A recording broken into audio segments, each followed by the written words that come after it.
It's Wednesday night, and we're live from Oakdale, Washington, in the Educated Touch studio. Welcome to Ethics Outside the Box, with your host, Nathan Nordstrom. Special guests include you. Here he is, Nathan Nordstrom. Hello, everybody. It's great to have you with me this fine day on Ethics Outside the Box. Again, we are joining you, as you can tell from the background, from a snowy winter hideout in the east side of Washington State, and we are having a wonderful time with it. Hope you are having a wonderful weekend or Christmas week. And hope everyone's having wonderful holidays and that everything's going well for y'all. It is the day after Christmas. It is officially Boxing Day to all our friendly Canadians who are watching.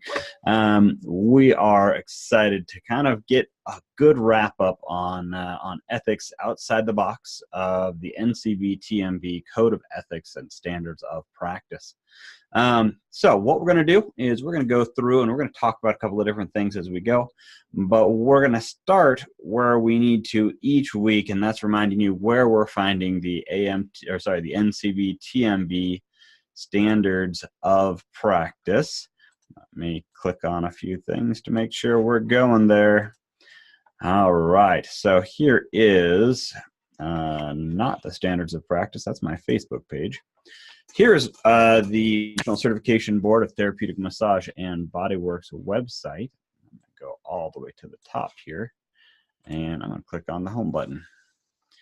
What the NCBTMB's website looks like, if you haven't been here, I'm pretty sure everyone has, but at least everyone who listens to me, hope you guys are connecting with it. This is what the NCB website, they currently have their holiday hours, all that other fun stuff. But anything else as you're going through, you're going to find out information. I like the very top, right where my head is, right here.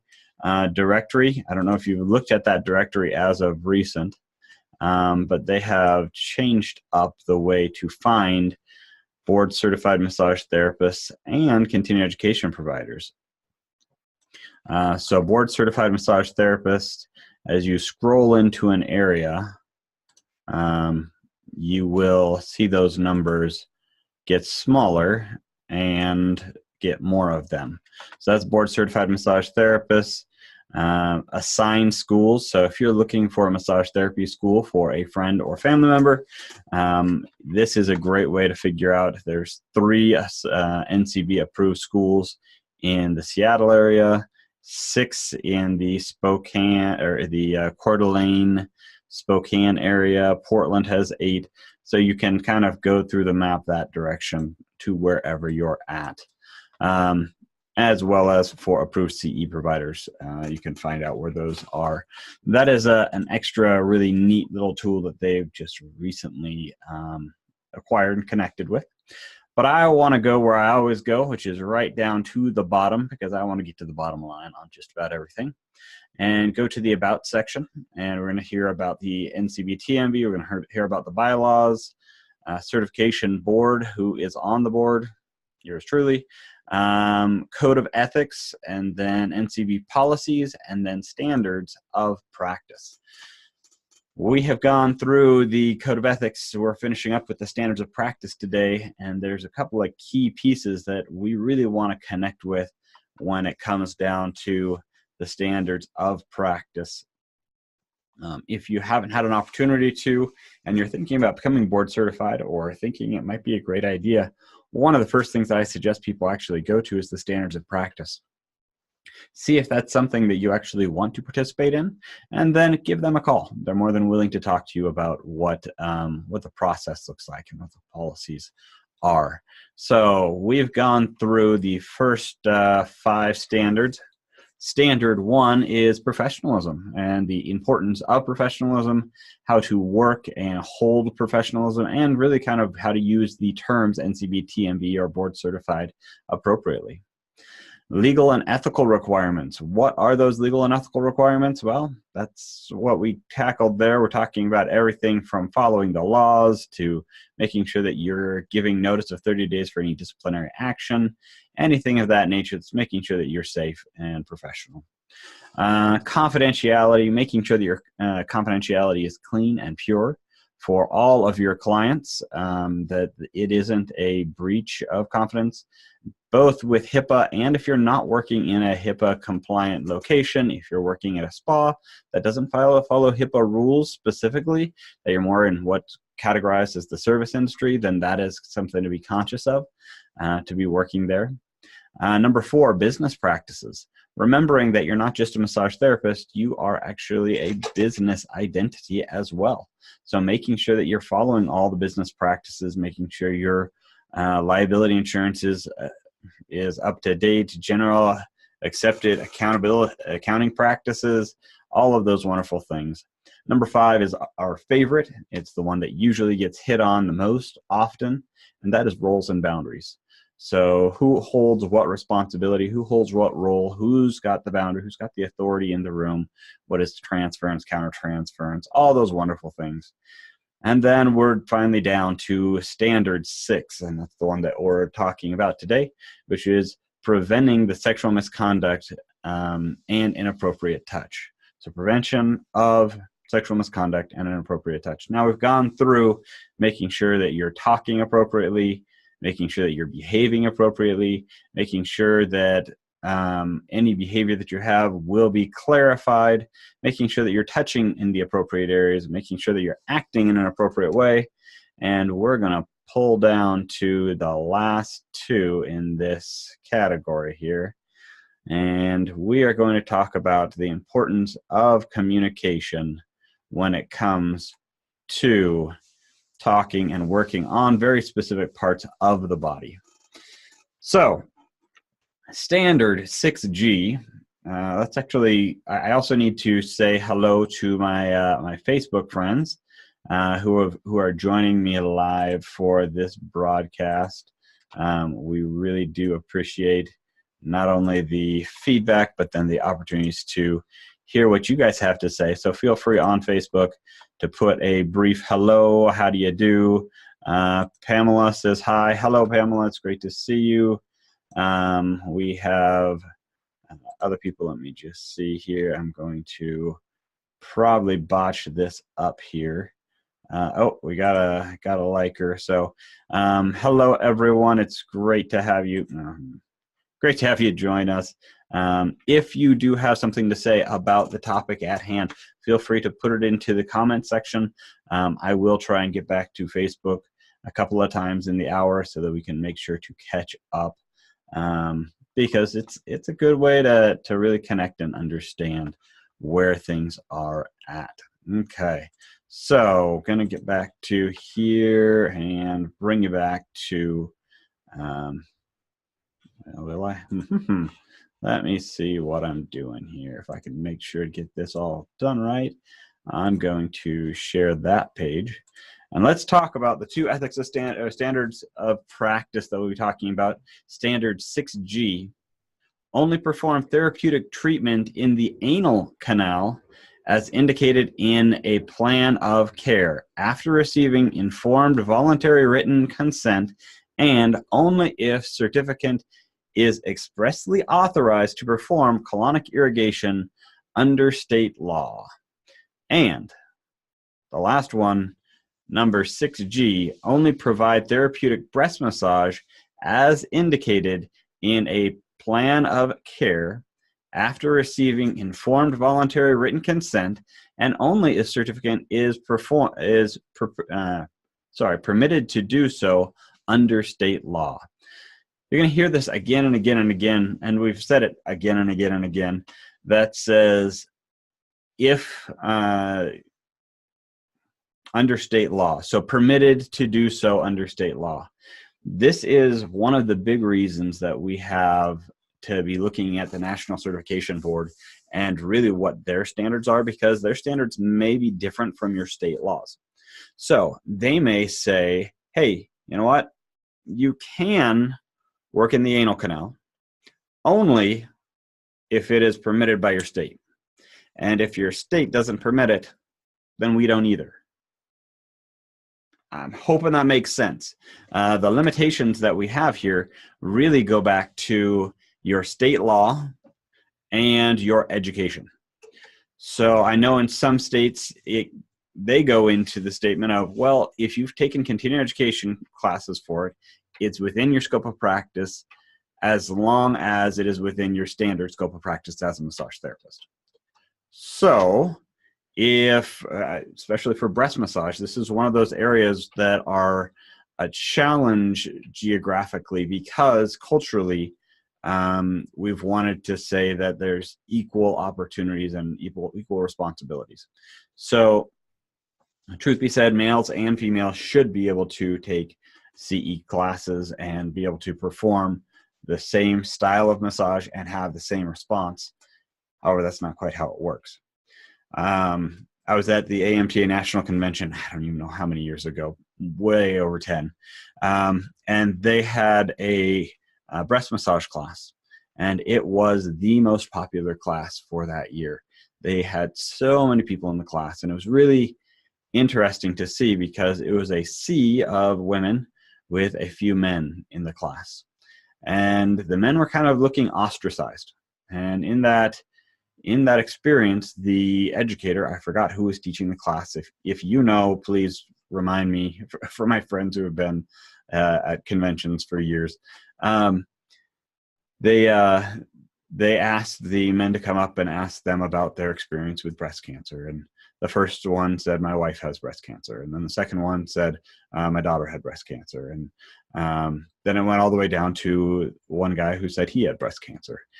These are those statements where, you know what, breast cancer affects everyone. And so breast massage is a very important piece to be conscious of. It may not be something that as licensed massage therapists we can do in every state, but it is important for you to look at it as a tool that if you are trained and know what you're doing and it's within your scope of practice, that you know the purpose and how to do it appropriately. So that is part of kind of the standards that we'd be looking at for this piece right here, is not only why would we do it and why would we not do it, but also getting into that aspect of what is the benefit of this. It has a purpose, or else it wouldn't be looked at. It wouldn't be asked. It wouldn't be presented as a concept without a purpose. So prostate massage is a thing that people talk about. People kind of connect with and say, okay, well, it's a thing. Well, what's the value of it? What's the purpose of it? Does it really help? I can say I have not done the research or looked into the research to figure this out. Deborah, Curtis, and Cheryl Chapman is who I think might have been. Oh, thank you, Zerlin. Yeah, so it may have been. It was quite a while ago. Thank you, Zerlin. Yeah, Deborah Curtis. Oh, Curtis, yes. It's one of those things that we really want to connect with as massage therapists to say, okay, is there a value in really connecting with these different techniques? So what can massage actually do for a massage therapist and for their patient? Because sometimes some massage techniques are actually less for the massage client and more for the massage therapist. You know, body works, looking at your body mechanics. This is an important piece to be able to say you can work this way and you can work that way, but here's the best tool for you so you don't hurt. So you can actually have a better practice. Now let's get into the concept of working in the anal canal. Now, safety and safety precautions and all those types of things definitely are mandatory. Kind of looking at the concept of gloving, the tissue itself is softer, the oral cavity, intranasal, interrectal, because all three of those are actually discussed in this standard. But being able to say that you understand the safety protocols, now what is the value for it? I remember years ago, I'm sorry, I'm laughing about this, that one of my clients had constipation, had a really, really horrible bout with constipation. And her doctor had suggested that she take a colonic irrigation, an enema. And her statement was that it was challenging because her anus was too tight. And she then told me that, gosh, if someone could just do that pin and stretch thing to my anus like you do to my shoulder, it kind of scared me, made me understand that there was a tightness in the anal sphincter that was similar to any other muscle. So if there is a technique or a tool or an ability for someone to therapeutically use that effect, then there's a value to it. But remember, going back to the really important protocols of making sure that you have a protocol, have a purpose for it, making sure that it is a plan in the plan of care, and you have received written voluntary consent, and it's expressed and authorized to perform colonic irrigation under state law. You've been trained in how to work in the area. Now you can actually look at the value of using those techniques to help someone's digestive system, even the lower half of the digestive system, really stabilize and improve in its behavior. So if there is a purpose, and truth be said, there's a purpose, we want to make sure that either the right person knows what they're doing, or B, we know how to refer out to the right person who knows what they're doing. I am a big fan of being able to refer to the right person. I can guarantee I cannot know everything, and I don't want to know everything.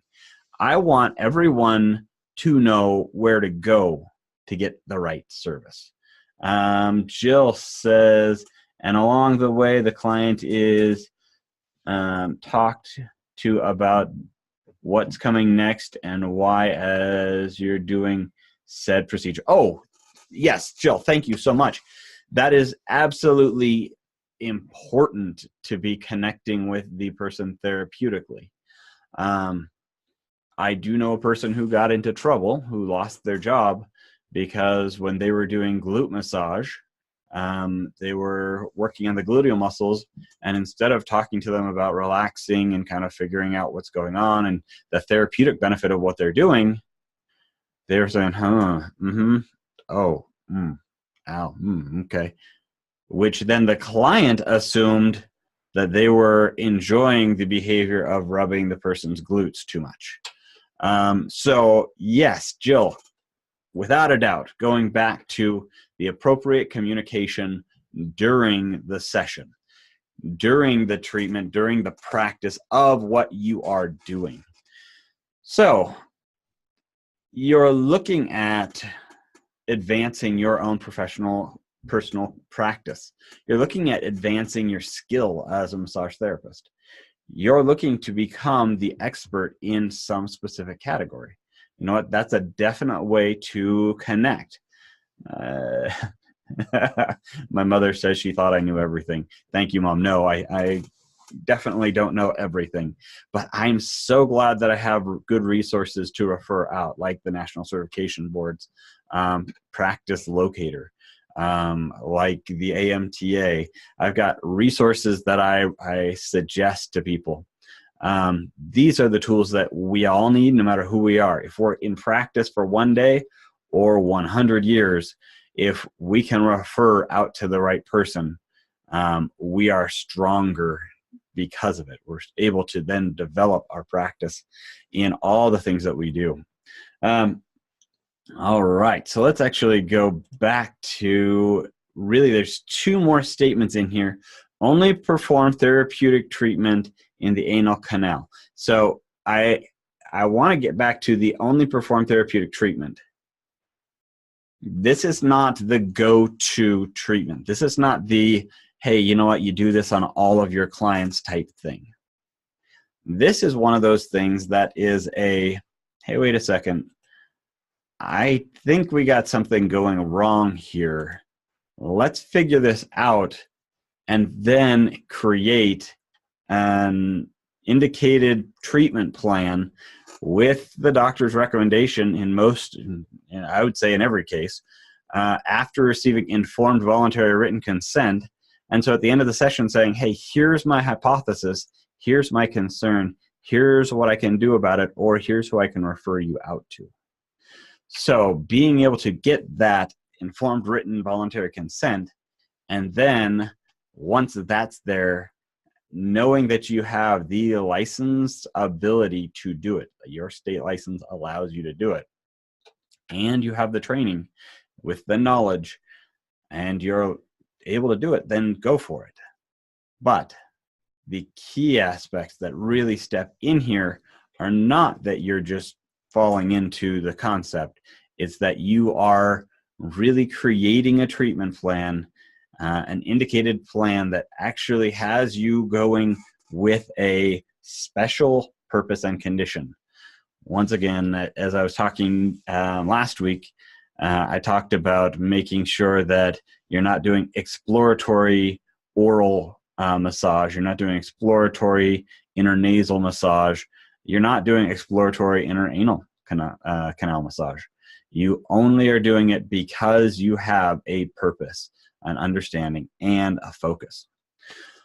Now, H also gets us into a different category, and it's a different era to be looking at this than in others. Only provide therapeutic breast massage as indicated in a plan of care after receiving informed voluntary written consent, and only if certificant is permitted to do so under state law. Okay, so all the same things as the last one, only perform therapeutic breast massage if. So it is only performed as a last ditch. Okay, I'm concerned about, here's the focus. This isn't something that you do with every client because you just want to make sure that no client ever has gone without. This is a specialty focus. That specialty focus will help, but it needs to be focused there. You need to be able to connect with it as a standard of focus that really helps and engages every massage therapist with why they're actually doing what they're doing. You know what? Little secret. That should be the case no matter what you're doing. You should be able to say, I know exactly why I'm doing everything I'm doing. If not, go back to your massage school instructor. Go back to those people who taught you what you were doing as a professional craft. Because they shortcomed you.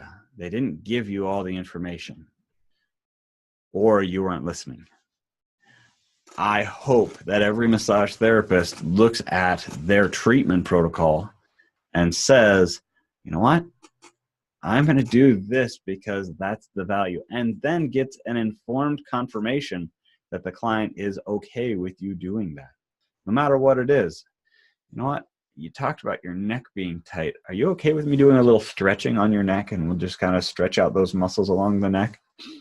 That's great. Okay, perfect. If it's not stretching, okay, so we're going to be doing a little bit of myofascial release to kind of pull down on your shoulder and pull up on your neck. Is that comfortable with you?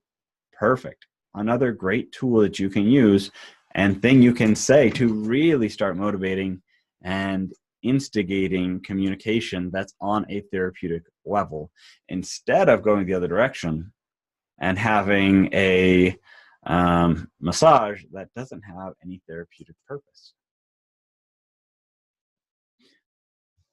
I've been accused in the past of being under spa focused, being overly clinically focused. You know what?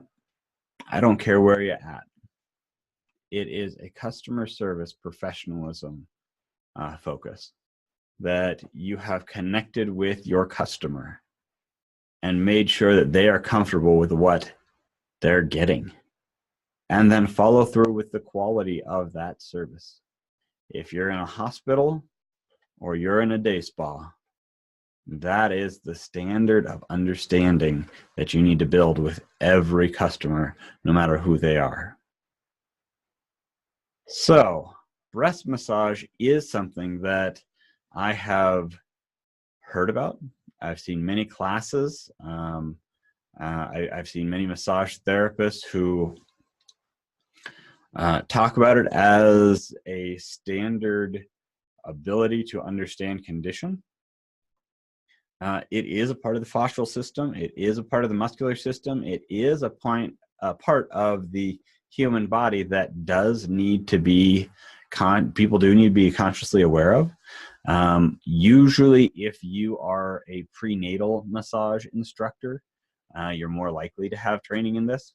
But a prenatal massage instructor is going to be looking at it a little different. They're going to be looking at it more in a lactation specialty, and safety in changing posture and movement, as they are now working on transferring their roles, transferring their weight, and moving in a different way. So with that, there's a couple of really important things to be conscious of. Does your client know what you're doing? If your client doesn't know what you're doing, why not? If you are working on the clavicle and just below the clavicle on pec major, and pec major comes along to the sternum and the clavicle and the ribs, and it goes along the nipular line and all the way up, if you're working on that muscle and you have a female client, you know what? You're probably getting into breast tissue, and that can be a challenge. So making sure that anytime you're working on the upper chest, you are talking with the client and making sure that they are comfortable and aware of what you're doing. It's not just that you're working on adipose tissue called breast tissue. It's that you're working in an area that culturally we connect with as a very self-focused area. It's an area that you have to be conscious. And truth be said, I kind of want to go back to this slide real quick, because it's important to remind us why this is a policy. Let me just hit that. Standards of practice. Standard 6 isn't don't have sex with your clients, is prevention of sexual misconduct and inappropriate touch. Prevention of sexual misconduct and inappropriate touch. And I would actually add prevention of the perception of sexual misconduct and inappropriate touch. Prevention of the perception of sexual misconduct and inappropriate touch. You generally don't think your touch is inappropriate. Very few massage therapists do. Very few massage therapists do what our culture condemns us of, and that is sexual misconduct or inappropriate touch. As massage therapists, if we are truly looking at defining ourself, we have to put our purpose out there before our practice. Informing our clients of what our purpose is, or informing our clients of why we do the things we do and what we do to make sure that they are safe. And if you're not practicing with that purpose driven first, now you're going to find yourself in a lot more liability. A lot more liability. Why do we want to do this? Why do we want to say this? And how do we want to connect? You know, I want to make sure that every massage therapist has an opportunity to practice safe and professional massage therapy. Male, female, rich, poor, it doesn't really matter. Big city, small town. I want to make sure that every massage therapist can safely express themselves and can perform both their science, their technique, as well as their art to the best of their ability. But the only way we can do that is for people to understand your art or your practice, your science of what you do. So the best tool to do that really comes back to the real simple aspects of connecting to what you are and what you do. Jill, what are the guidelines for groin area? Good question, Jill. There are actually a couple of guidelines, and there's a couple of different directions that I want to start with. First of all is the National Certification Standard for the groin area specifically. So if you go back here, I'm just going to go in reverse order. So we talked about the breasts, we talked about the anal canal, we talked about oral cavity, we talked about intranasal or the ear canal. Thou shalt not touch the genitalia, with the exception of pre-existing ongoing sexual relationships as set forth by Standard 4. Recognize that sexual activity with clients, students, or employees, so that's talking about power differential, is taken into consideration. In the event of client initiates sexual behavior, end the session, or you have the right to continue if they do not continue with the behavior. And then it talks about this, thou shalt not have a relationship with a client until after 6 months after terminating the relationship. So when we're talking specifically about preventing sexual misconduct and misunderstanding or inappropriate touch, there isn't anything that says you can't work on this bathing suit area. But I think what they're continuing to say again and again is that this area has enough concern that not only should you regularly have good quality standard of communication about what you're touching and why, but as soon as you get into what I would call the underwear area, that would be even TFL on the side, gluteus maximus, medius, and minimus, piriformis. If you're getting into the petite adductors, you're actually getting into the categorical area of the groin. So being able to say, if I'm doing massage therapy on the groin, I have to communicate safely and express what my purpose is, no matter what I'm doing there, and get informed consent from the client for the practice. That's actually stated as a standard of generalized statement, that you have to have informed consent to practice massage therapy. But you also want to be more engaging when you're going to be working on those specific areas. So there are massage techniques. So I'm telling you, I went to a great massage school who taught me more than I ever should, and more than I'll ever use, which I really do appreciate, because there are things that I learned in massage school that I have never used since then. And I would rather have it that way than feel like I have to make up extra information by going and getting good continuing education, which I still do that as well. But I was taught pelvic floor work. So not interanal pelvic floor work, actually external pelvic floor work, by an amazing instructor John Hart. If you're watching this, you did a great job. But the benefits of working on the pelvic floor muscles and the ability to really stabilize them. Now, it's not something that I go to. It's not something that I think, gosh, I should really get back to that pelvic floor work. It's something that if a client came and said, hey, you know what, I'm having these types of problems, I have it in my assessment bag and I can go, oh, that's a potential issue. Good to know. And I'm able to understand that, but I would still get written consent. Even if I'm not going in the anal canal or in the vaginal canal or in the inner oral canal or nasal canal, I'm not going to go into an orifice of the body, but I'm still going to have purpose. I'm still going to have informed consent. I'm still going to have that directional piece to really understand why I'm doing what I'm doing. And I always feel like I need to understand those pieces before I go out and do anything else. Now, going to the other side, Jill, I also want to make sure that I put this out there.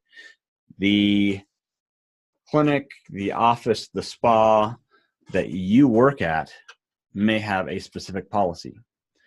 And some of those policies are going to be more broad than others. Some are going to be more inclusive, and they're going to say, okay, here's the area. I'm going to speak to one that I call the yellow bathing suit. It says that you can't touch where a yellow bathing suit would be.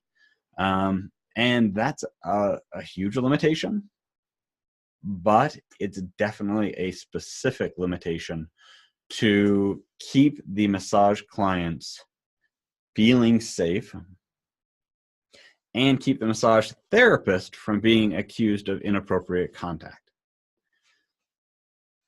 Does it help? I would have to say yes. I think it does. Does it give limitation to specific areas of work? Yeah. But generally what those massage therapists are going to be doing is those massage therapists are going to be presenting a concept where they go out and they say, hey, you know what? Here's what I'm noticing. I'm in a spa setting here. I would suggest you go see a clinical massage therapist or go see your doctor about this condition. That then separates them out from diagnosing something inappropriate. So they're seeing their doctor, as well as then they're getting specific treatment for that area so that they can start improving their condition with those tools that are set apart specifically for that massage therapist.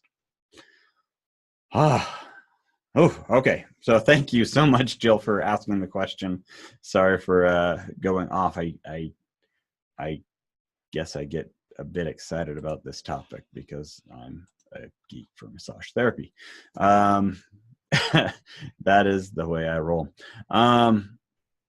So the other piece about breast massage is that there is a gender bias here.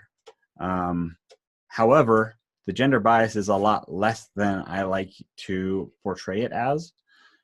I just recently got my numbers corrected that male massage therapists are only 11 to 12% of the profession. 11 to 12% of the profession. And breast massage has been notably a female-dominated portion of caregivers. That makes sense to me. But that also means that most male massage therapists aren't even going to think about that as a potential portion of their career. You know, after my oldest son was born, I thought, you know, a doula, a midwife, being a male massage therapist, performing pregnancy massage, that would be just awesome. Got trained in it. I know what I'm doing. I really felt like I was getting good at it. However, I couldn't get any clients. No clients wanted me to be massaging them who were pregnant. And I kind of went, oh, maybe that's not a direction for me to go. Maybe that market is tapped to specific people who people would feel more comfortable with than a goofy white guy like me. So that's a piece to be conscious of. Yes, is that a bad thing? Is that a good thing? Is it a thing? Doesn't matter. It's if I had said, you know what, this is my purpose, this was my life focus, so this is all I want to do, guess what? I bet I would have been successful in it. Or at least considered myself successful in making sure that I pushed for everything to make sure that I made those standards. So if you really have a purpose, if you think, you know what, my father died of rectal cancer, and this is kind of the thing that I want to do, and you go through and you build this amazing practice working with doctors, with proctologists and all of that, you know what? You can be a very successful massage therapist doing things that other massage therapists don't want to do. Really, yeah, you can build your practice in a way that you get a lot of people who no other massage therapist wants to connect with. That's not a bad thing. I'd actually consider that a different way. I'd say that's a really good thing, that you can build your practice according to the standards that you want. That means that you have a priority in a marketplace. So if I wanted to be the abnormal male pregnancy massage therapist who goes out and does a lot of the education and that kind of stuff and does all this stuff, go for it. You know what? Don't let anyone stand between you and what you define as success. We're coming up to the end of a year. This is the 52nd Ethics Outside of the Box episode. And it was the last year, at the very beginning of this year, I stated, gosh, I'm really excited about it. I'm really pushing for this. And it was difficult. And a lot of my Facebook friends pushed me along and really supported me in making sure that I weekly did this. And this adventure was a lot of fun. You guys really did help me push through and kind of talk about issues that kind of connect with other issues. And I really do appreciate it. Now, the other side of this whole trauma challenge of whatever you're going to do to be successful also comes down to making goals. And I don't care what profession you're in, if you're a massage therapist or anything else, and you haven't communicated your goals recently, a goal, a couple of goals, hey Terry, how's it going? Then you're actually shortcoming yourself. You're not giving yourself the skill set to improve. So look at those pieces that really make you successful as a massage therapist doing what you love, and meet those goals. Find a goal and achieve it. Just one goal. Doesn't have to be huge.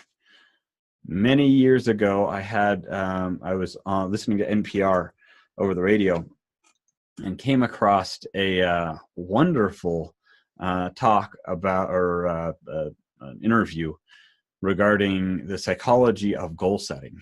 And he talked about one of the really important things that one of the most important things that really connects with goal setting, and that is achieving a goal. You know, achieving a goal is really important. So setting a year-long goal doesn't help at all. Setting a weekly goal. What are you going to achieve this week that you didn't achieve last week? What are you going to do once a day or once a week this week that you haven't? And then his real goal was, or his real statement was, monthly goals, new month goals are going to be more productive and effective for massage for anyone than New Year's goals. And Jeremy, you've already heard this, so don't even worry about it, buddy. It's great to see you. Being able to set up your goals, and even if at the beginning of the year, since we're almost there, you want to set up your goals to be something bigger or better than you are today, start with today's goal. Get one thing done more than what you had before. Right? Weekly goals.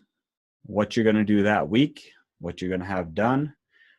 Write monthly goals.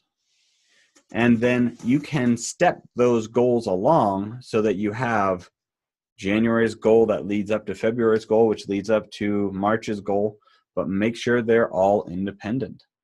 With those independent goals, they can really stabilize, mobilize, and improve you as a human.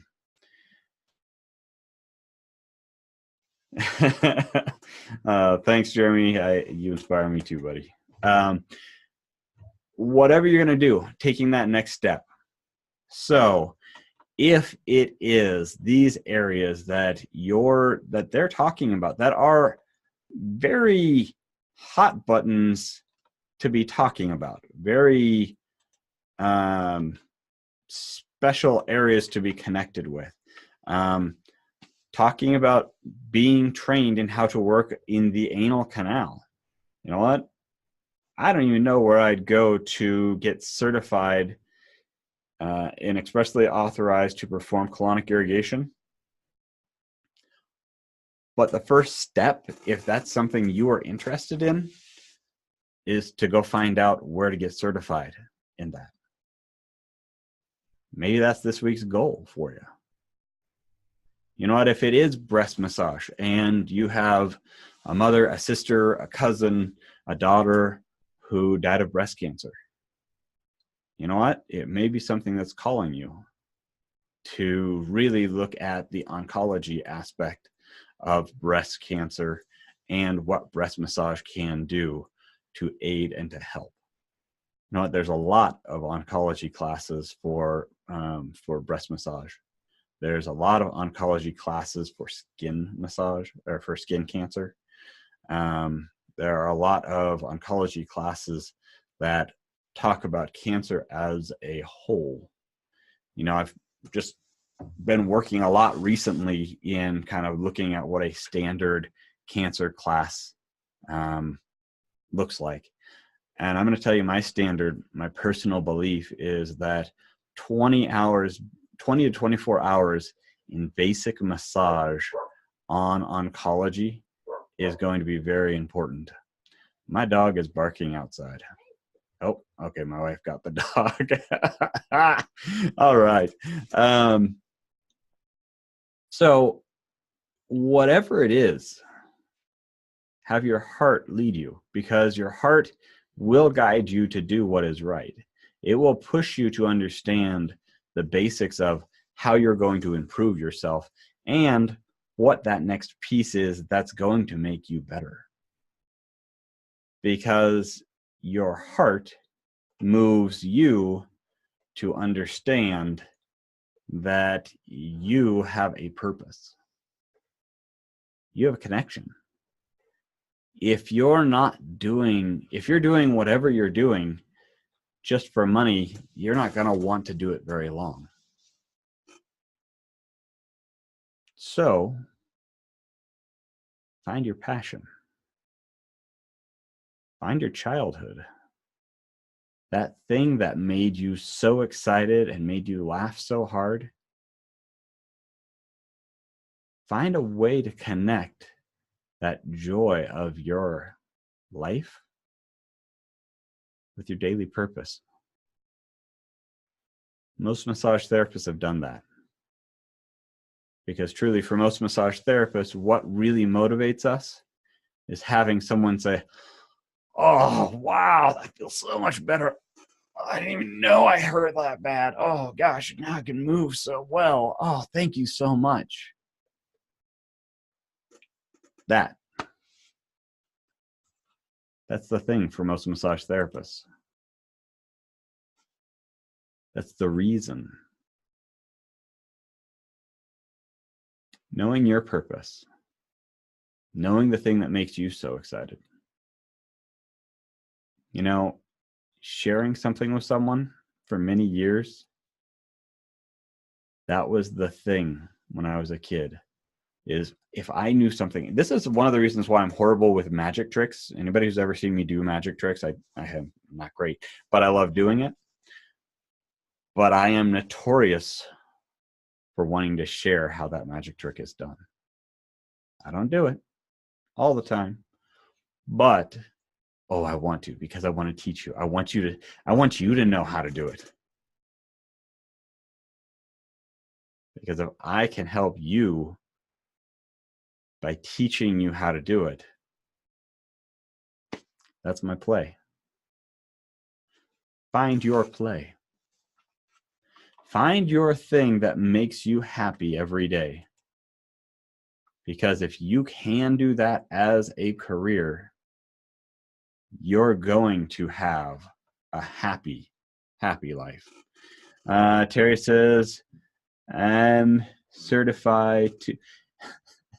Terry, you are certifiable. And poof, you're recertified. And yes, there's plenty of things that I can certify Terry in. Sanity may not be one of them, but he's a good bloke. So I want to thank you guys once again for this year. You guys have been my motivating factor. You guys have been pushing me and drawing me together, and really my backbone and support in making sure to do this. I hope you have a wonderful new year.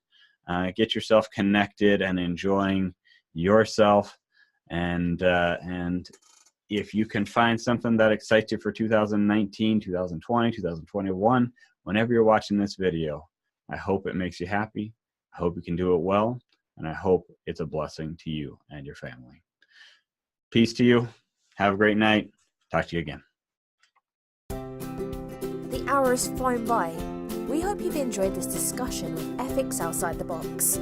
As you've seen, Nathan uses many second-hand stories of ethical situations. If you'd like to share your story or you have any questions, feel free to contact him at nathan@educatedtouch.com. If you have just watched this video and would like continuing education for home study, you can go to shop.educatedtouch.com under the home study options with the date or episode number to receive your exam. If you would please like this video and subscribe to our YouTube channel, we will keep you up to date on new videos. If you'd like to attend one of our live courses, you can find upcoming scheduled events at www.educatedtouch.com. Thank you for joining us today.